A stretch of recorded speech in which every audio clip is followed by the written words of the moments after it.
সব অমনি শুতে উঠছে, যেমন গরম পড়ছে মানুষের হঠাৎ তাই একটা ঠান্ডা বানাই দিয়েছে।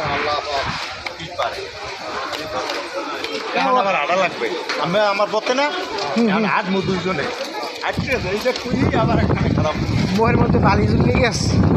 তুমি যাও